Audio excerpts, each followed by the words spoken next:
बिस्मिल्लाहिर्रहमानिर्रहीम। अस्सलाम वालेकुम व्यूअर्स, मैं हूं हैदर हयात खान।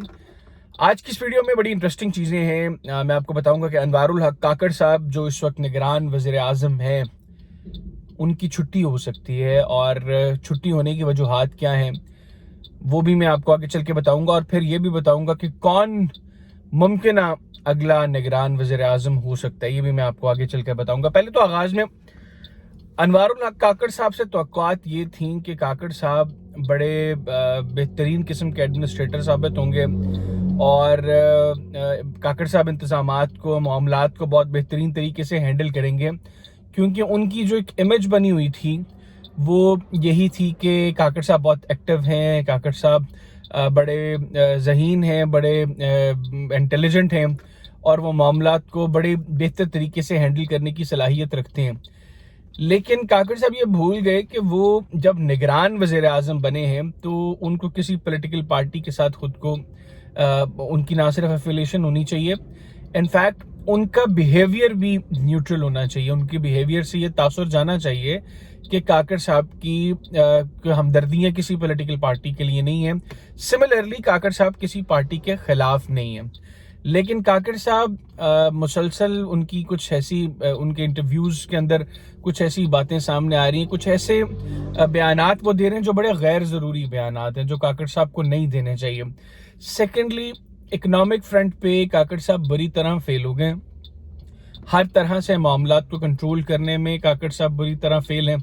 वो अच्छी अंग्रेज़ी बोल लेते हैं, अच्छी टाई पहन लेते हैं, लेकिन एडमिनिस्ट्रेटिव एंड पे उनका होल्ड, उनकी ग्रिप, उनके मामलात वो बेहतर नहीं है, और ना ही वो बेहतर तरीके से चला पा रहे हैं। इसलिए अब बड़ा मुश्किल लग रहा है कि काकड़ साहब के लिए टेन्योर की कंप्लीशन वो कोई आसान हो, और ख़ास तौर पर वो टेन्योर जो 90 रोज़ में मुकम्मल नहीं होने जा रहा। सदर साहब ने तजवीज़ तो दे दी है कि 6 नवंबर को इंतखाबात करवा दिए जाएँ, लेकिन इलेक्शन कमीशन जो पहले ही कह चुके हैं कि हम हल्का बंदियाँ हमने करनी है, और उसके बाद अगर हम बहुत तेज़ी से भी मामलात को चलाएँ तो जनवरी एंड पे इलेक्शंस होंगे। तो काकड़ साहब को साथ कैरी करके इस केयर टेकर सेटअप को चलाना बहुत मुश्किल हो जाएगा। और अभी जिस तरीके से काकड़ साहब ने जिस धड़ल्ले से कुछ फैसले किए हैं, जिसके बाद अब लोगों की बात हो गई है, लोग जो हैं वो उनकी बर्दाश्त से चीज़ें बाहर हो गई हैं। गुज़िश्ता रात निगरान हुकूमत ने जिस धड़ल्ले से फैसला किया 26 रुपये पर लीटर पेट्रोल की कीमत बढ़ाने का, उसके बाद अब आम आदमी के पास कुछ नहीं है माँ सिवाय इसके कि वो किसी गलत कदम की तरफ जाए। मैं ये तजवीज़ नहीं दे रहा किसी को, मैं तनबीह कर रहा हूँ हुकूमत को कि हुकूमत की कुछ जिम्मेदारियाँ हैं लोगों को लेकर, आम आदमी को लेकर, और हुकूमत को चाहिए कि उन जिम्मेदारियों को पूरा करे, ना कि इस तरीके से आम आदमी को निचोड़े, इस तरीके से आम आदमी की जेब खाली करे कि उसके पास कोई और चारा ना हो कि या वो खुदकुशियाँ करना शुरू कर दें। क्या जिस तरीके से अब हम देखते हैं कि मुख्तलिफ सड़कों पे लोग अपने बच्चों को लेकर बैठे हुए हैं, कोई भीख मांग रहा है, कोई बच्चा फरोख्त कर रहा है। तो अगर आलम यहाँ तक चला गया तो यकीनी तौर पर काकड़ साहब को एक मरतबा थॉरली रिव्यू करना चाहिए कि गुज़िश्ता 1 सवा माह के अंदर उनकी परफॉर्मेंस क्या है, उन्होंने क्या किया है, 1 सवा माह के अंदर कहाँ पे उन्होंने आवाम को रिलीफ दिया और किस तरीके से आवाम को निचोड़ा है। क्योंकि काकड़ साहब, ये इक़्तिदार का सिंहासन जो है ये तादमे मर्ग नहीं मिला आपको, ये कब्र तक आप साथ नहीं लेकर जाएंगे। ये जिस वक्त आप इक़्तिदार के इस कुर्सी से आप चले जाएंगे, और उसके बाद कल को जब कब्र में जाएंगे आपने हिसाब भी देना अल्लाह ताला की ज़ात को। आप क्या हिसाब देंगे कि आपने क्या किया आम आदमी के लिए? आपकी वजह से, आपके गलत फैसलों की वजह से आज लोग अपने बच्चों को बेचने पर मजबूर हो गए हैं। कई इलाकों में लोगों ने खुदकुशियां की हैं बिजली के बिलों के बाद, और आपने क्या रिलीफ दिया आवाम को, और आप लोगों के अपने अखराजात के अंदर क्या कमियां आई हैं। ये थोड़ा सा रिव्यू करें अपनी पॉलिसीज़ को, क्योंकि लोग, आम आदमी भी खुश नहीं है आपके फैसलों से, और कारोबारी तबका आपके फैसलों से खुश नहीं है, ताजर बिरादरी आपके फैसलों से खुश नहीं है। Army chief general Asim Munir साहब ने ये जो इकोनॉमिक फ्रंट को अब संभालने की कोशिश की है और कुछ अहम फैसले किए हैं, कुछ क्रैकडाउन्स किए हैं, उसके बाद थोड़े से हालात ज़रूर बेहतर हुए हैं, लेकिन वो मामलात को बेहतरी की तरफ लेकर जाते हैं, आप मामलात को फिर ख़राब करने की तरफ जो है चीज़ों को उस तरफ लेकर चले जाते हैं। तो खुदारा अपनी पॉलिसीज़ को रिव्यू करें, क्योंकि लग ये रहा है कि आपके साथ ये सिस्टम का कंटिन्यू होना बहुत मुश्किल हो जाएगा। और अभी बहुत से लोग, इंडस्ट्रियलिस्ट्स, کاروباری برادری جو ملکی معاملات کے اندر اپنا ایک اچھا ان کا شیئر ہوتا ہے، وہ آپ کے فیصلوں سے خوش نہیں ہیں.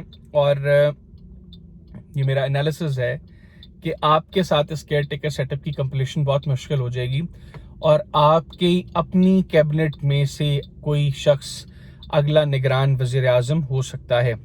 میں ریپیٹ کروں گا، آپ کی اپنی کیئر ٹیکر سیٹ اپ سے کوئی شخص اگلا نگران وزیر اعظم ہو سکتا ہے. اس وقت وفاق میں جو وفاقی کابینہ ہے کیئر ٹیکر، اس میں سے کوئی شخص اگلا نگران وزیر اعظم ہو سکتا ہے. اور اس کا ایک بہت بڑا ہنٹ میری اس ویڈیو کے اندر موجود ہے. جو دیکھنے والی آنکھیں ہیں ان کو شاید اس چیز کا اندازہ ہو جائے کہ میرا اشارہ کس طرف ہے. تو میں آخری مرتبہ کہوں گا کہ کاکڑ صاحب، آپ کے ساتھ چیزوں کو کیری کرنا بہت مشکل ہے، اور آپ کی اپنی کابینہ میں سے کوئی شخص اگلا نگران وزیر اعظم ہو سکتا ہے.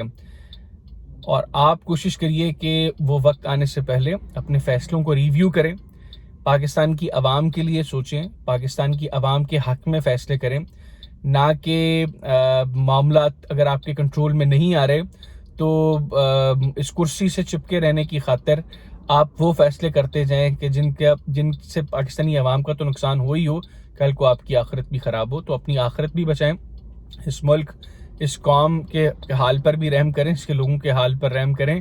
کیونکہ میں پھر کہوں گا، یہ کرسی جو آپ کو ملی ہے، یہ اقتدار جو آپ کو ملا ہے، یہ تادم مرگ نہیں ہے. اور اگر تادم مرگ بھی ہوا تو اس کے بعد اس اقتدار کا کل کو قبر میں آپ کو کوئی فائدہ نہیں ہوگا. اس اقتدار کی وجہ سے فرشتے آپ کے لیے آسانیاں نہیں پیدا کر دیں گے قبر کے اندر کہ جی کاکڑ صاحب چونکہ وزیر اعظم رہے ہیں تو ان کا حساب کتاب کیے بغیر ان کے فیصلے ہو جائیں. ایسا کچھ نہیں ہوگا، حساب کتاب دینا ہوگا اور زیادہ سخت ہوگا. تو خدارا اس ملک اور اس قوم کے حال پر رحم کریے، ایک عام آدمی کے حال پر رحم کریے. ذرا ایک مرتبہ 35-40 ہزار روپیہ لیں حکومتی خزانے سے تنخواہ، اور اس تنخواہ کے اندر اپنا اور اپنے گھر والوں کا پیٹ پال کر دکھائیں.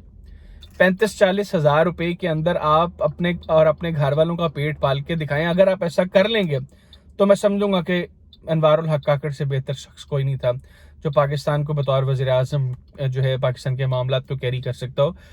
آپ کو اندازہ ہے کہ آج عام آدمی کس اذیت سے گزر رہے ہیں؟ آپ کو اندازہ ہے کہ آج عام آدمی کس تکلیف سے گزر رہے ہیں؟ اور آپ اس دھڑلے سے آپ نے 26 روپے پیٹرول کی قیمت بڑھا دی ہے، اس کا کتنا امپیکٹ ہوگا ہر چیز پر؟ اس چیز کے اوپر غور کریں.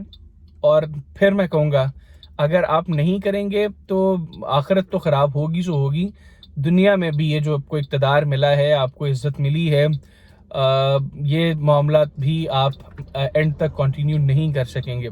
اور پھر آخر میں دیکھنے والی آنکھیں دیکھ سکتی ہیں میرا اشارہ کس طرف ہے. اس ویڈیو میں بہت کچھ ہے کلیئر کرنے کے لیے. میں جو نام نہیں لے رہا، آپ کی اپنی کابینہ میں سے کوئی شخص اگلا نگران وزیر اعظم ہو سکتے. اجازت دیجیے، اللہ حافظ.